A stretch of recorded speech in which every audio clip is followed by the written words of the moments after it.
Queridos irmãos, queridas irmãs, então esse vídeo é de número 253. Então, essa grosseria do perispírito dá-lhe mais afinidade com a matéria. Então, por isso que tem uns que são assim, mais apegados à bebida, né?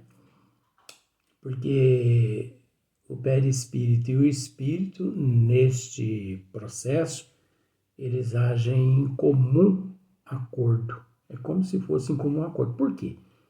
Porque no perispírito fica registrado tudo aquilo que o espírito faz. Você entendeu? Fica registrado no perispírito. Então está ali. Então vamos pensar da seguinte forma. Você fuma. Tudo bem. É preciso entender que o desejo de fumar é do espírito. O desejo de fumar é do espírito. Só que a partir do momento que o espírito fuma, fica registrado no perispírito. Então vamos pensar da seguinte forma: o espírito se torna a causa e o perispírito o efeito. Olha só para você ver que processo. O espírito a causa e o perispírito o efeito. Então vamos pensar assim: você pega e mata alguém. O seu eu é quem quis matar determinada pessoa. Mas aquele ato ficou registrado no perispírito. Vamos pensar da seguinte forma, assim, pra gente, né? Eu gosto de colocar essas histórias assim. Uma empresa, por exemplo. Uma empresa, existe o departamento ali da empresa, que é o departamento contábil, né? O departamento de contabilidade. Então, tudo que a empresa compra fica registrado ali na contabilidade. Você sabe disso, melhor que eu. Então, vamos pensar assim. Depois de 10 anos, um fiscal chega na empresa e busca saber ali dos empresários, aquele empresário, a respeito das compras que foram feitas 10 anos atrás. Aí o empresário vai ao arquivo e pega ali as notas, né? Tudo quanto é tipo de notas, e apresenta ao fiscal. Então, o departamento contábil na empresa é o perispírito. A empresa é o espírito. O departamento contábil é o perispírito. Você observa que a empresa e o departamento contábil trabalham em comum acordo.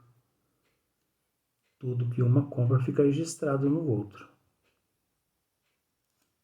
É o modelador da empresa, é o departamento contábil, né? Então,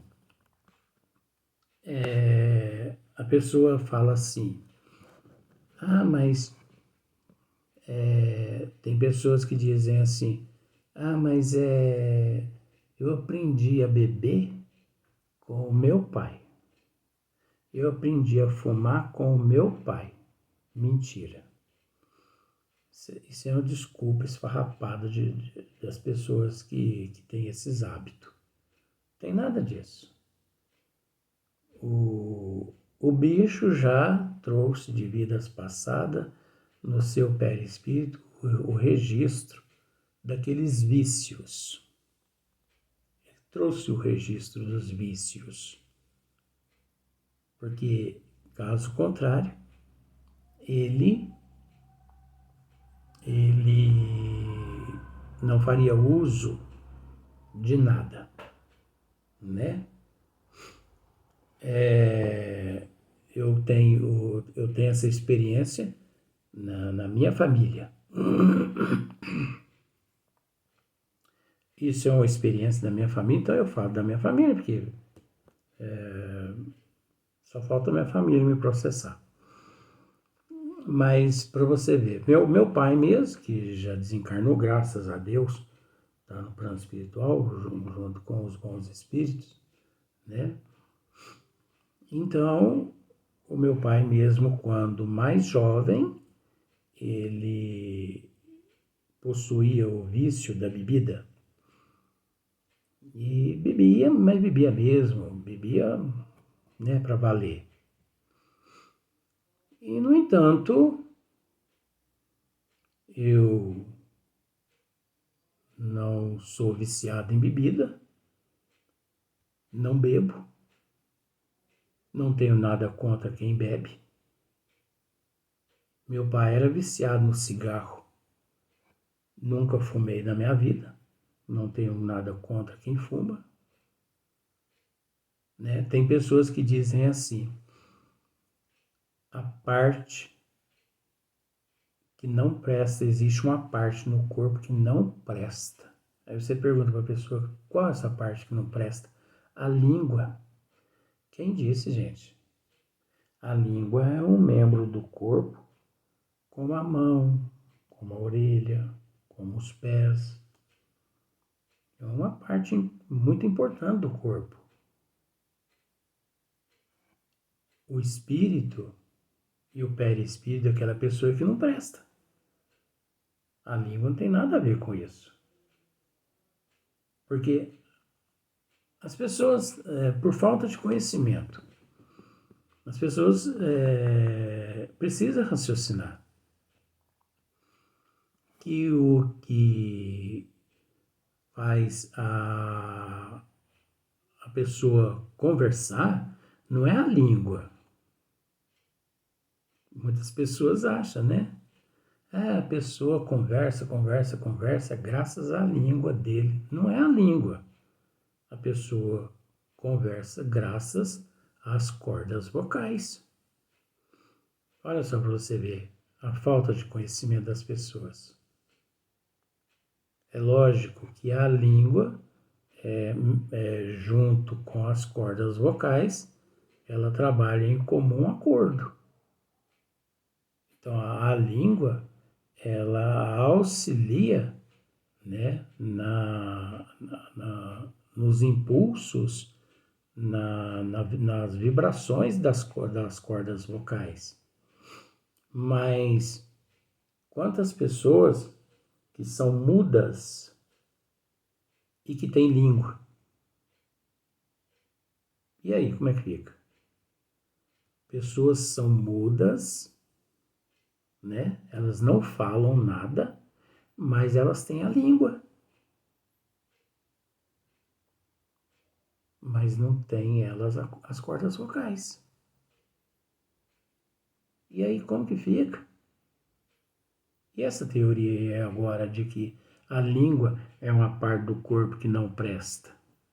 Porque a língua fala mal dos outros. Quem fala mal dos outros não é a língua. Vamos usar esse termo. Quem fala mal dos outros são as cordas vocais. Mas as cordas vocais também é um instrumento do espírito.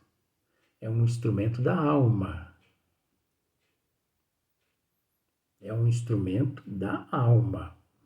Então, a alma que não presta. E se a alma não presta, o perispírito também, ele é um pouco assim, grosseiro, né? Então, tudo no perispírito está registrado. Então, é a mesma coisa. Aquela empresa, né? Ela quer se desvencilhar de todas aquelas papeladas, daquelas compras, daquelas contas. Então ela vai eliminando aquelas papeladas todas, vai limpando o arquivo da contabilidade e fica em dia com o governo. Ficou em dia com o governo, a contabilidade da empresa, ela entra no estado sutil, ela entra no estado diáfano, só para a gente analisar por esse lado. E é uma empresa sem problema perante a justiça aqui da Terra. A mesma coisa acontece conosco, né? Então, dando mais afinidade com a matéria, torna os espíritos inferiores mais aptos às manifestações físicas. Então, olha só para você ver. Torna os espíritos inferiores mais aptos às manifestações físicas. Então, esses espíritos inferiores, né, por eles possuírem, assim, o perispírito mais grosseiro, vamos usar esse termo, eles são mais aptos às manifestações físicas. Porque aí une-se o útil ao agradável. O agradável, no bom sentido, é os fluidos que eles buscam apossar de determinados médios de efeito físico. Então, eles se apossam daqueles fluidos de efeito físico, daqueles médios. Então, eles misturam o fluido deles grosseiro com o fluido de efeito físico, né? E ali eles fazem o que eles querem. Eles fazem uma verdadeira algazarra, uma baderna na vida e na casa das pessoas. Aptas às manifestações físicas. Pela mesma razão é que um homem de sociedade, habituado aos trabalhos da inteligência, franzino e delicado de corpo, não pode suspender fardos pesados, como o faz um carregador, né? Nele, a matéria é, de certa maneira, menos compacta, menos resistente. Os órgãos, há menos fluidos nervosos, ou há menos fluido nervoso, sendo o perispírito para o espírito o que o corpo é para o homem, e como a sua maior densidade corresponde, menor inferioridade espiritual. Essa densidade substitui no espírito a força muscular. Isto é, dá-lhe sobre os fluidos necessários às manifestações um poder maior do que o que se dispõe àqueles cuja natureza é mais etérea, né? Então, é maior do que o de que dispõe aqueles cuja natureza é etérea. Querendo um espírito elevado produzir tais efeitos, faz o que entre nós fazem as pessoas delicadas. Chama para executá-los um espírito do ofício. Então é a mesma coisa se dá entre todos nós. Se nós possuímos, se nós temos condições de realizar determinada tarefa, nós mesmo ali abraçamos a responsabilidade. Mas se sabemos que não há necessidade mais de nós abraçar aquela tarefa, porque sabemos que existe seres que podem fazer aquilo por nós, então o que nós fazemos? Nós contratamos aquele, né, para poder fazer por nós. É a mesma coisa uma pessoa franzina, delicada, né?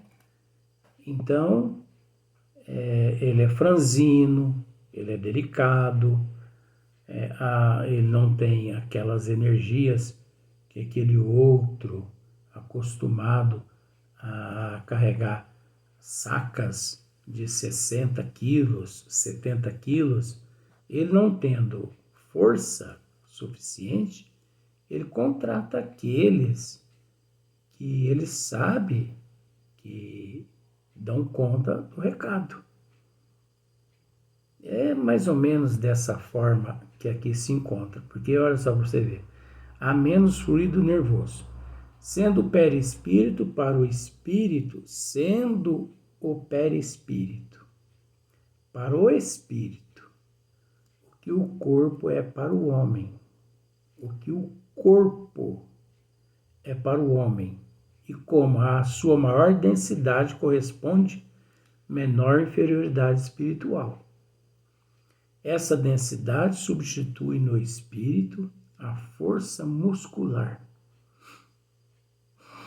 Isto é, dá-lhe sobre os fluidos necessários as manifestações, um poder maior do que o de que dispõe aqueles cuja natureza é mais etérea. Querendo um espírito elevado produzir tais efeitos, faz o que entre nós fazem as pessoas delicadas. É o que nós acabamos de dizer. Chama para executá-los um espírito, né, do ofício. Como no caso na codificação, uma preia de espírito do bem assessorou uma preia de espíritos assim menos elevados, porque não havia necessidade dos bons espíritos desprender assim, energias, sabendo eles que em comum acordo eles poderiam recorrer e trabalhar em comum acordo com seres mais inferior que eles, porque a evolução resume-se dessa forma, né? O mais forte, no bom sentido desse termo, né? Aquele que tem mais capacidade, ajudando aquele mais fraco, no bom sentido, né? Então, se nós pararmos para analisar, não é lá tão difícil assim. Agora, nós temos que entender que além de tudo isso que Allan Kardec aqui nos relata, existe uma infinidade de esclarecimento que nós não temos capacidade assim para raciocinar a altura de Allan Kardec.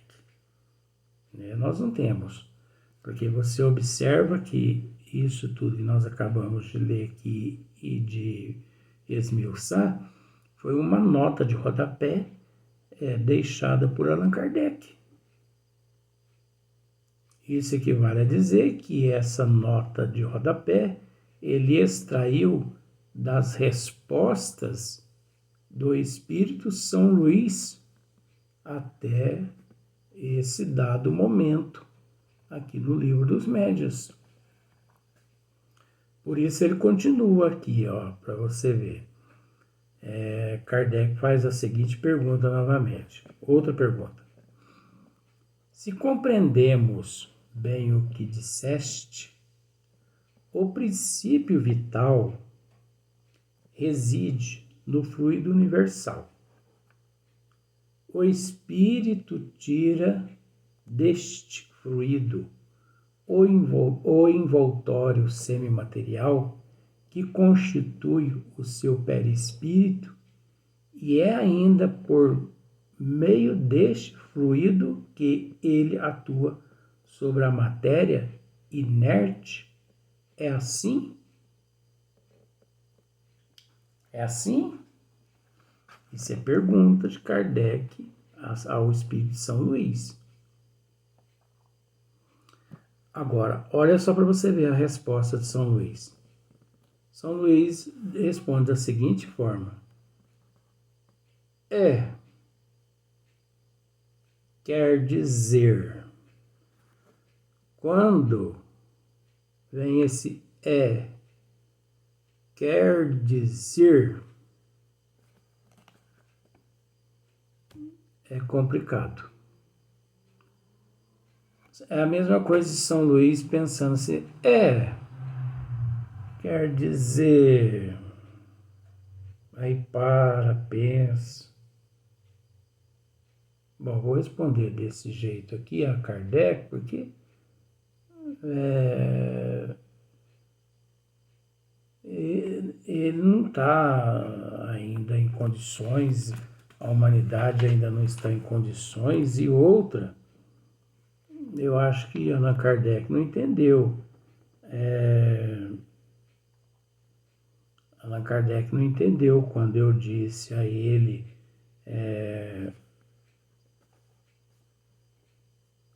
Allan Kardec ainda não entendeu quando eu disse a ele: esta resposta ainda não te levará até onde desejas. Então, mas é lógico que Allan Kardec tem que continuar interrogando, né? Porque mesmo se ele não interroga, como que nós aprendemos? Se ele não interroga São Luís. Então, São Luís disse assim, ó, quer dizer, ele empresta à matéria uma espécie de vida fictícia.